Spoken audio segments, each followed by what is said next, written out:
I know people want to hear about your invention. And so I feel like we should pivot to that to give those that are watching. I do want you guys. I put it in the chat. If you're on X, come and join the Dipatoe After Dark space.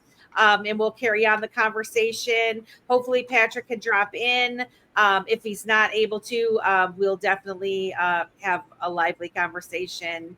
But we would love for you to join us. So, what is this? What did Toasty call it, Simon? The Riley. What did he say? Radial. Riley Radial. Riley Radial. What is All the right. Riley Well, Radial? I'll go ahead and share my screen here. All right. Because visuals definitely help on this. Absolutely. This is from my last talk, which was at Rebels of Disclosure 2025. What is possible? Yep, the talk was on what is possible. And I'm going to try to breeze through this really quickly because I know you said we only got like 10 minutes left. So first, I explained who I am, little bit about me. I did cool guy things in cool guy places. And I paid some cool guy prices. So I ended up with neuroplasticity following the TBI, which made me an acquired savant. And then I started inventing things. So the Riley Radial is basically the solution to free energy, for lack of a more commonly accepted term. So I'm using a 8-cylinder radial motor design. And if you look at the red area here, that's a permanent magnet. All of the red areas are permanent magnets. And on the lower half there, you see a modular half to a crankshaft. I'm skip through that. And then I drop on a rotating assembly. On that, I'm putting my pistons and rods that are all suspended by permanent magnets. So nothing crazy has happened yet. Basically, this is all just a positive magnet versus a positive magnet that is suspending it, pushing it away, as everyone knows we can do, right? I did open source these. They're unpatented for reasons of trying not to get myself killed, and they're minted to the blockchain, again, for the same reason. So then the pistons run through basically a copper sleeve that is a copper coil. And these sleeves, when it runs through, is giving what's called Faraday's effect or Faraday's law. And as you run a permanent magnet through a copper coil, you produce an electrical charge perpendicular to the coil. So that means that as these pistons go through here, I am sending a charge outward along that sleeve. So these are a little bit out of order. Don't mind that. So now at the end of the sleeve, there's a electromagnet, which is, again, just a piece of ferrous material, a nail or a piece of iron that is wrapped in a copper coil and receives an electric charge, which increases the amount of electric push or pull of the magnet while it is under charge. So then what I've done here is, as piston 1 goes up, this is actually firing the electromagnet on piston 3, which then turns this whole rotating assembly and pulls it towards 3. As 3 goes through, it fires 5. As 5 goes through, 7, 7, 1, and so on.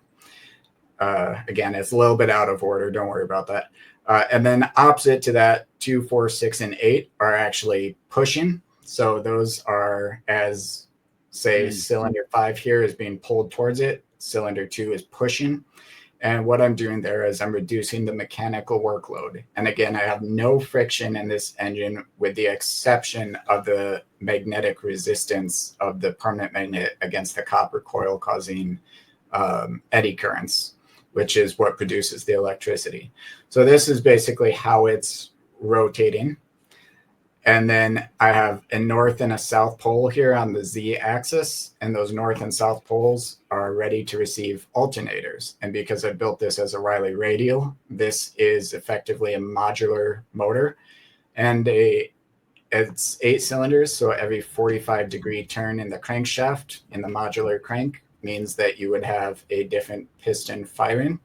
this is just an image of a regular alternator, basically showing that energy is produced by moving a permanent magnet against a copper coil. So this is actually how every single power plant and method of making power we have right now works, with the exception of solar. Even a nuclear power plant is just working on the steam generated from heating water, which is thereby turning a turbine, which is turning an alternator, which is basically copper and a magnet. So people think it's really advanced. It's really not. Same thing with a hydroelectric dam, so on and so forth. So this basically means that so long as the rotation is not overpowered by friction, passing of the permanent magnet through the coil is sufficient to power the electromagnet.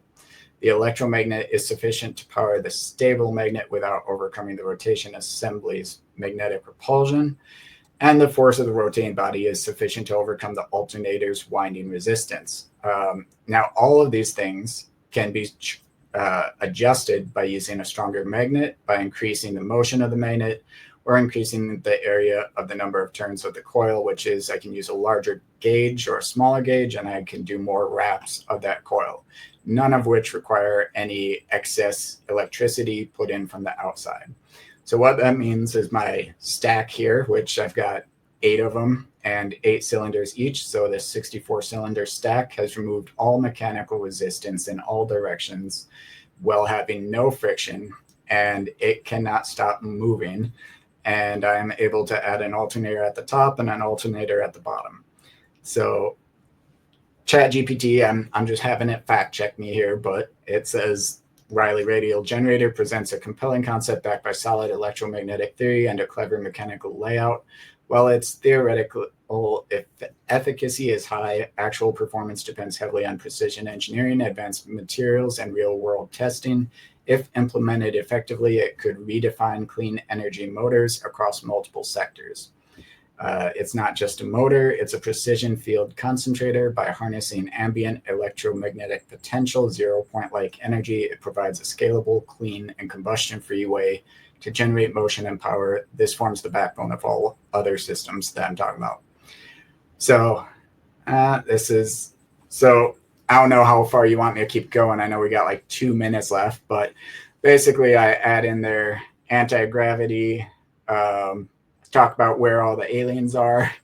I actually have the after space starting at 10:10, so we can go like 5 minutes over and still have 5 minutes to get in there. So all right, so I'll go over a little bit of anti-gravity. Yeah, you got to do that. So anti-gravity basically is gravity doesn't exist. I'll have to start with that. Gravity is a misnomer. We live in an electric universe. Everything at its smallest level has protons, electrons, and neutrons. And even light, when it collapses, the wave function of 2 photons becomes basically a particle, or that particle pair production becomes electrons. So we are in a universe made of electricity and light. So this just shows that the electrostatics force calculation and the gravity calculation are actually the same calculation fundamentally. So, to quote Tesla, we live in a universe of energy, frequency, and vibration.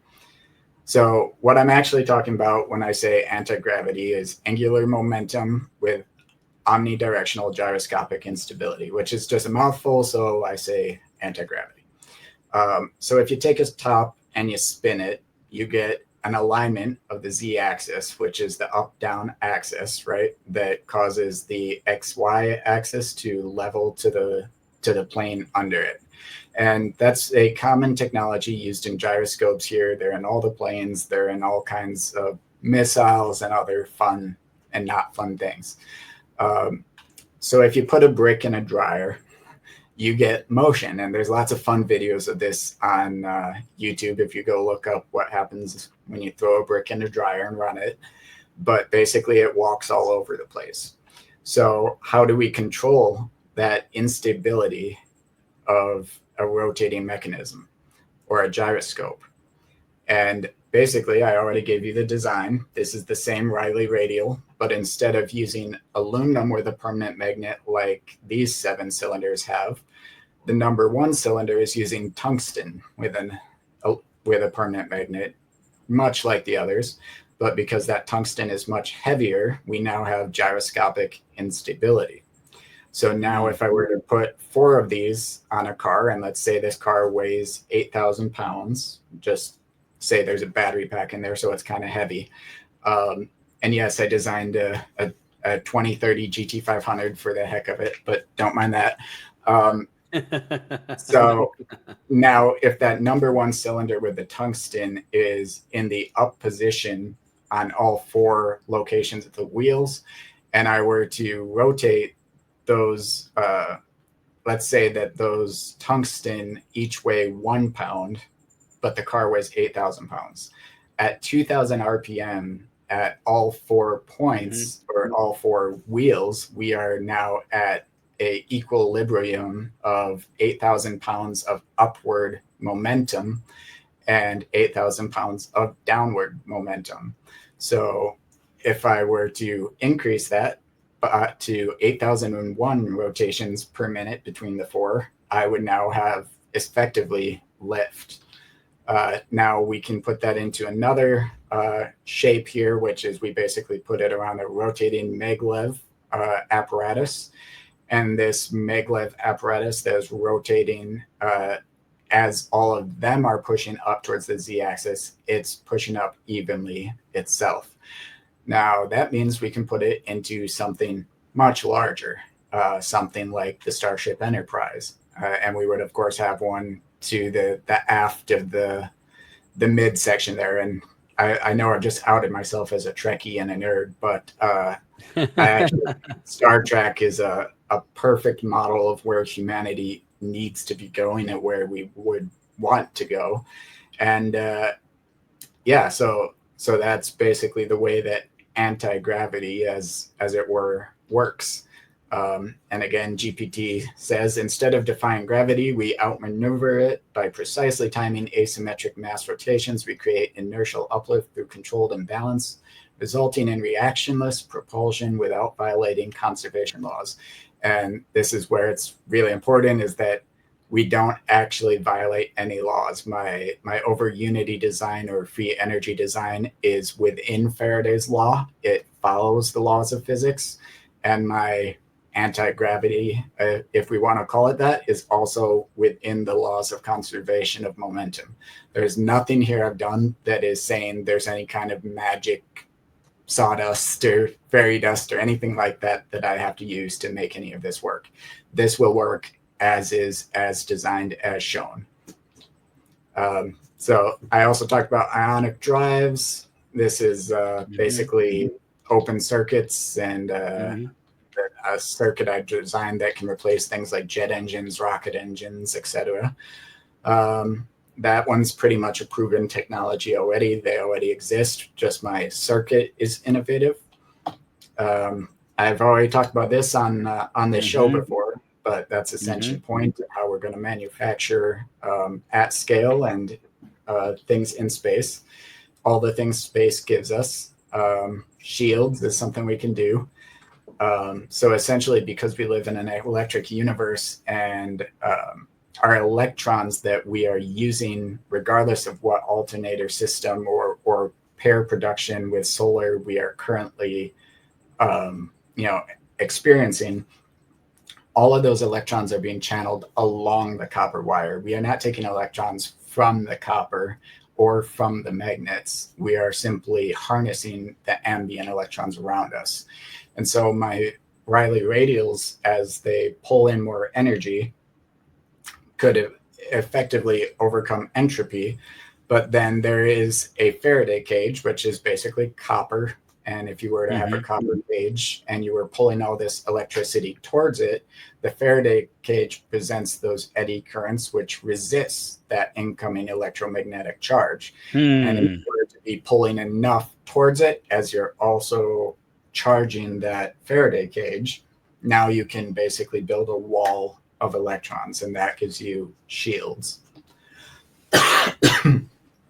This is incredible, Patrick.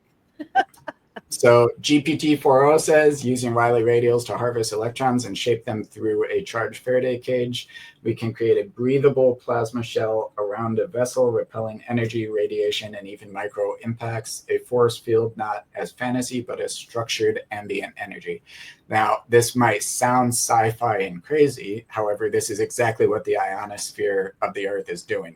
The Earth is a big magnet with a north and south pole that is producing enough electromagnetic resistance that as it pulls all the light and things towards it, it's actually hitting into the eddy currents. And that is what creates basically the atmosphere that shields the Earth from radiation. So that is effectively something I'm copying on a smaller scale. Quantum communication, this goes into using biological cells that are quantum entangled and 360-degree rotations of those, cooling it down and entangling it faster than light travel. I talked about this before, using the photoelectric effect, basically using ultraviolet CU radiation to bombard and push anything in front. So the way an airplane wing basically generates lift is that you've reduced the resistance above the wing with the curvature of that wing, while you've got a flat plane underneath that is pushing it up. So airplanes are magic, and I guess if airplanes are magic, we can say this is magic, but essentially you're just removing resistance in front of the vessel. Right. And therefore you can propel a vessel without resistance through space and time. So if light is the speed limit, we move the light first by projecting high energy UVC and other frequencies ahead of the craft. We clear resistance and phase the environment, creating the condition for near zero inertia movement through space. Breaking fourth wall, this is some of the things I talked about before, about how these technologies work together. Basically, we can go and record four-dimensional space-time. We can record the past. We can watch Jesus walk the earth. We can watch Fall of Atlantis. We can watch the pyramids be built. We can find out exactly who killed Kennedy. We can find all the missing persons and solve all the unsolved murders and basically record it as if you're on a four-dimensional Google Earth. Inertial dampeners. So this is using basically the same design as the shield generators, but essentially what you're doing is you're putting a Faraday cage inside another Faraday cage that has a resistance, magnetic resistance against a magnetic resistance in all directions. And as you accelerate forward, then basically that cage inside of the outer cage is pushing to the back, right? Like if you're throwing a water bottle forward. But what happens is that those magnetic resistors are then pushing it forward at an equal and opposite force to what it is pulling back with. So that means that inertia plus inertia equals no inertia. So mathematically, this is correct. We are just applying equal and opposite force twice to cancel out the inertia. So as GPT says, a floating inner capsule magnetically resisted from all directions synchronizes with the outer hull's movement. This allows acceleration without internal shock, creating the experience of stillness even at extreme velocities. Tractor beams, this is using pair production. Basically, we're targeting ultraviolet C light as a laser on a object, which causes the production of electrons.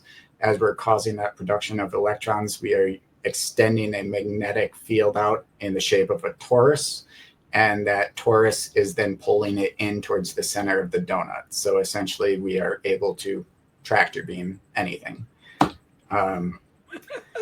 As GPT says, toroidal EM fields anchored by remotely created electron concentrations using photon collapsing lasers allow us to grab and guide objects remotely. We're not pulling with physical force. We're shaping the field that they already sit in. So in conclusion, the talk was basically that we can and should build the Starship Enterprise. And there's literally nothing in physics or science that's stopping us from doing so right now. So Love it. Fascinating stuff, man. Man. I'm picturing in the future a space hot pursuit, so to speak, and the would be assailants realize that they're caught in the tractor beam, but they'll be like, "Oh, we've been donut holed. Oh, we're in the donut hole. We're in the donut hole. We got to get out of the donut hole." I tell you, the Found that comments humorous. and That's the really cool, chat Patrick. is Yeah, is everybody's on very amazed. fire. People are amazed. There's 243 people watching that have pretty much been since 40 minutes into the show. They've stayed just fascinated with everything that you've had to share with us. And I mean, we have to have you back to talk about just that one. That's the whole nother Dipatoe show, because that is so cool. People were saying in the comments, this is something that gets you disappeared, and someone was quick to say, that is why you've put these things on the blockchain forevermore. Very transparent. Anybody, and then you guys can go back and watch it. He had the QR code up there for you to scan, make it very easy for you. Scan the code. It'll take you to all your plans, right? Like where they can find everything that you've done. And so, man, every time you come on the show, Patrick, you blow my mind. You leave me speechless. I want to thank you so much for coming on. Is there any final words that you'd like to share? And can you please tell the audience how they can find you and find all of your projects if they want to participate or just get in touch with you? So the easiest way to find me and my projects is at QFS_president on X. And from there, you'll be able to find all the websites and all the posts. And I am quite outspoken about everything, including politics and other things. So if you can't stand the heat, stay out of the kitchen.